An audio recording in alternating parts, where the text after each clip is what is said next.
ভরা গ্রীষ্মে জলমগ্ন আবাসন। ডোবা ভরাটের অভিযোগে ক্ষোভ কাঁকসায়।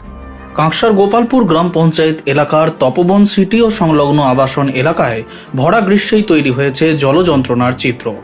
আড়া থেকে বামুনহারা যাওয়ার রাস্তার ধারে একাধিক আবাসনে হাঁটু সমান জল জমে থাকায় চরম দুর্ভোগে পড়েছেন স্থানীয় বাসিন্দা ও ব্যবসায়ীরা। প্রতিদিন জল পেরিয়েই যাতায়াত করতে বাধ্য হচ্ছেন সাধারণ মানুষ। স্থানীয়দের অভিযোগ, দীর্ঘদিন ধরে এলাকায় অবৈধভাবে ডোবা ভরাটের কাজ চলছে। এর ফলেই স্বাভাবিক জল নিকাশি ব্যবস্থা কার্যত ভেঙে পড়েছে। বৃষ্টিপাত না হলেও আশপাশের জমা জল বেরোতে না পেরে আবাসন এলাকায় ঢুকে পড়ছে। বহু বাড়ি ও দোকানের সামনে জল জমে রয়েছে, কোথাও আবার দোকানের ভেতরেও জল ঢুকে পড়েছে বলে অভিযোগ। এলাকাবাসীর দাবি, বিষয়টি নিয়ে একাধিকবার প্রশাসন ও পুলিশকে জানানো হলেও এখনো পর্যন্ত কোনো কার্যকরী পদক্ষেপ করা হয়নি। প্রশাসনের ভূমিকা নিয়ে ক্ষোভ বাড়ছে স্থানীয়দের মধ্যে। তাদের আশঙ্কা, দ্রুত ব্যবস্থা না নিলে বর্ষাকালে পরিস্থিতি আরও ভয়াবহ আকার নিতে পারে। স্থানীয় দোকানদার প্রবাল চ্যাটার্জি বলেন, মাঝে মধ্যে এই ধরনের সমস্যা হয়, এবারও তাই হয়েছে, অথচ বৃষ্টি পর্যন্ত হয়নি।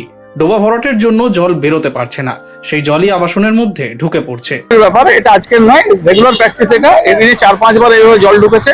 যত প্রমোটার আছে তাদেরকে জানানো হয়েছে, প্রশাসনকে জানানো হয়েছে, পঞ্চায়েতকে জানানো হয়েছে, পুলিশকে জানানো হয়েছে, কিন্তু আশ্বাসই দিয়েছে, কোনোদিন প্রবলেম ওভারকাম হয়নি। পেছন দিকে একটা পুকুর আছে, সেই পুকুরটা বেআইনি ভাবে ভরাট করা হচ্ছে ছাই দিয়ে।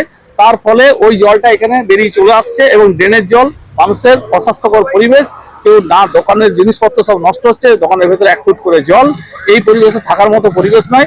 আমরা এখন চন্দ্রশেখরকেও জানিয়েছি, প্রশাসনকেও জানিয়েছি, পুলিশকেও জানিয়েছি। তো এবারে রোড ব্লক করতে হবে বা আমরা অন্য স্টেপ নেবো। যদি না হয় তাহলে আগামী দিনে আমরা দরকার হলে আমরা সিএমকেও জানাবো।